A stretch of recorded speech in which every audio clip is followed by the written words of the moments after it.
अस्सलाम वालेकुम, मैं हूं अरबाब जहांगीर। आप देख रहे हैं मेरा यूट्यूब चैनल असली खबर विद अरबाब जहांगीर। उम्मीद है तमाम देखने वाले खैरियत से होंगे।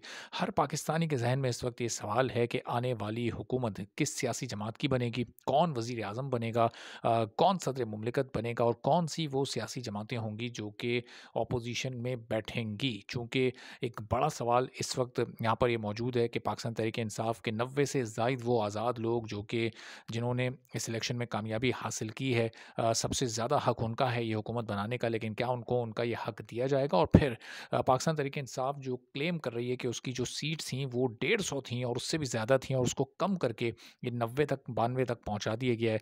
तो वो जो उनकी सीट्स थी जीती हुई वो उनको वापस कैसे मिलेंगी? लाहौर हाई कोर्ट ने एक बड़ा फैसला दिया, एक कलेक्टिव फैसला दिया जिसमें 18 दरखास्तें जो दायर की गई थी लाहौर हाई कोर्ट में, उन तमाम पर उन्होंने फैसला दिया है। और उसमें कौन-कौन से हलके शामिल थे, वो मैं आपको बता देता हूँ कि जहाँ से मरियम नवाज़ ने कामयाबी हासिल की उसको चैलेंज किया गया। फिर ख्वाजा आसिफ ने रेहाना डार को शिकस्त दी जो कि रात तक के नताइज के मुताबिक 99% रिज़ल्ट जब उस हलके के सारे प्राइवेट चैनल्स पर आ चुके थे तो उसमें बड़ी बरतरी थी, बड़ी लीड थी रेहाना डार की, लेकिन आखिरी मौके पर वो भी एक हैरानकुन नतीजा रहा। फिर ओन चौधरी वाला रिज़ल्ट बड़ा ही हैरानकुन था कि वो किस तरह से 1,72,000 वोट हासिल कर सकते थे। फिर अब्दुल अलीम खान, अता तारड़ और कई ऐसे हलके थे और कई ऐसे जो इलाके थे जहाँ से पीटीआई ने ये कंप्लेंट्स की और लाहौर हाई कोर्ट में अपनी शिकायत को दर्ज कराया। लेकिन अब वहाँ से फैसला क्या आया और कितनी ऐसी सीट्स हैं जो कि अभी आगे चलकर पाकिस्तान तहरीक इंसाफ को वापस मिलने वाली हैं, इस वीडियो में सारी डिटेल्स आपके सामने रखते हैं। अगर आप चैनल पर नहीं हैं तो चैनल को सब्सक्राइब कर लें, बेल आइकन प्रेस कर दें ताकि ये तमाम वीडियोज़, इन्फॉर्मेशन, नोटिफिकेशंस और अलर्ट्स आप तक फ़ौरी और बर वक्त पहुँचते रहें। तो ये 18 दरखास्तें पाकिस्तान तहरीक इंसाफ लेकर गई लाहौर हाई कोर्ट और उनको ये बताया गया कि जी फॉर्म 45 में आप देखें नतीजे कुछ और हैं और फॉर्म 47 कुछ और ही कह रहा है। तो आखिर ये फ़र्क क्यों है कि रिज़ल्ट जमा कुछ और हुए इलेक्शन कमीशन में और वहाँ से नतीजा कुछ और आया। तो लाहौर हाई कोर्ट ने अब इस पर जो फ़ैसला दिया है, इन तमाम की तमाम 18 दरखास्तों को रद्द कर दिया है, मुस्तरद कर दिया है, रिजेक्ट कर दिया है, इनको नाकाबिले समाअत करार दे दिया। यानी ये कहा गया है कि इस पर आगे कोई समाअत नहीं की जा सकती।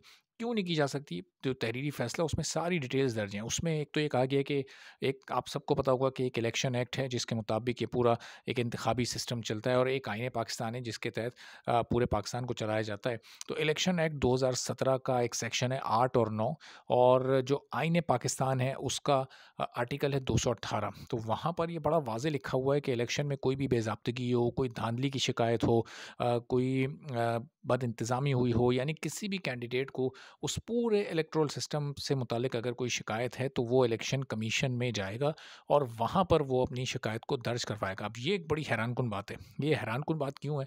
क्योंकि इलेक्टोरल निज़ाम या इलेक्शन का जो पूरा एक सिस्टम है, जो जिस दिन इलेक्शन हुए पोलिंग डे उसमें कोई बेज़ाब्तगी या धांधली या इलेक्शन का देर से रिज़ल्ट अनाउंस करना या फिर नताइज को तब्दील कर देना या किसी भी किस्म की जो भी किसी के तहफ़्फ़ुज़ात हैं, अगर वो इलेक्शन कमीशन से हैं, तो वो दरअसल किससे हैं? वो इलेक्शन कमीशन से हैं। तो किस सिस्टम ने काम नहीं किया? इलेक्शन कमीशन के सिस्टम ने काम नहीं किया।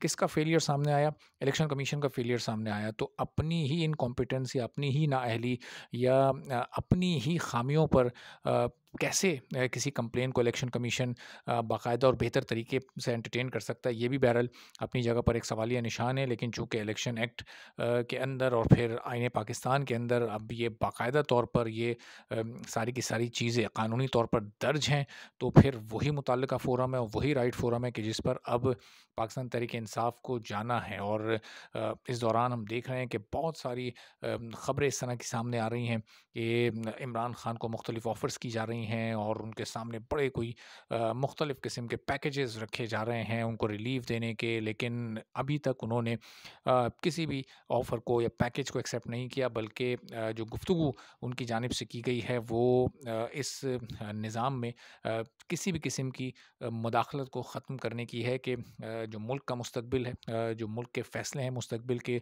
जो माशी चैलेंजेस से निमटने की हिकमत अमली है वो सब महदूद कर दी जाए सियासी जमातों नेताओं तक, सियासतदानों तक और सियासतदान ही वो फ़ैसले करें।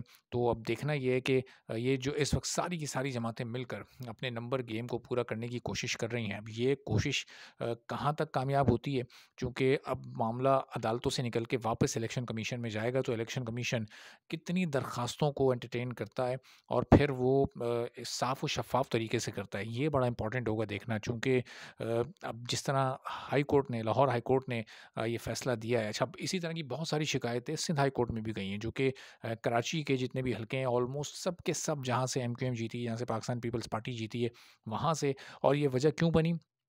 क्योंकि जो दूसरी जमातें हैं, यानी जो जीती नहीं भी हैं, अगर बिलफ़र्ज़ कहीं से आज़ाद कैंडिडेट जीता है और फॉर्म 45 में उसके पास सारे सबूत भी मौजूद हैं और वहाँ से अनाउंसमेंट हो गई पाकिस्तान पीपल्स पार्टी या एमक्यूएम की, तो वहाँ से जमात इस्लामी के लोग आवाज़ उठा रहे हैं और वो बता रहे हैं कि वहाँ से उनके पास पूरे सबूत, पूरे शवाहिद मौजूद हैं। आप ये देखें कि हाफ़िज़ नईमुर रहमान को एक सूबाई असम्बली की सीट दे दी गई और वो उन्होंने लेने से मना किया।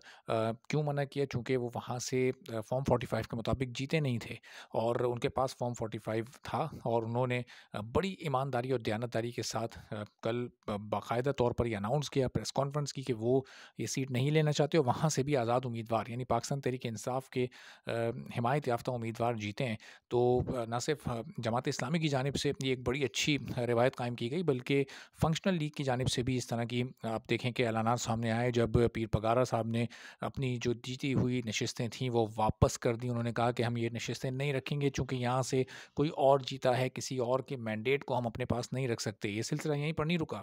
आप ये देखें, तहरीक लब्बैक पाकिस्तान टीएलपी के साद रिज़वी साहब का भी एक वीडियो पैगाम भी आया और वीडियो बयान भी आया कि उनके पास भी सारे के सारे हलकों के फ़ॉर्म 45 मौजूद हैं और वो सबसे इम्पोर्टेंट एक डॉक्यूमेंट होता है जो कि किसी भी कैंडिडेट की जीत का सबसे बड़ा सबूत होता है। और वो उन्होंने कहा कि वो सारे पाकिस्तान तहरीक-ए-इंसाफ के लोगों को वो फराहम करेंगे, ताकि वो जो अपनी शिकायत है उसको बड़े मौसर अंदाज से आगे रख सकें, चूँकि जेन्युइन उनकी शिकायतें हैं।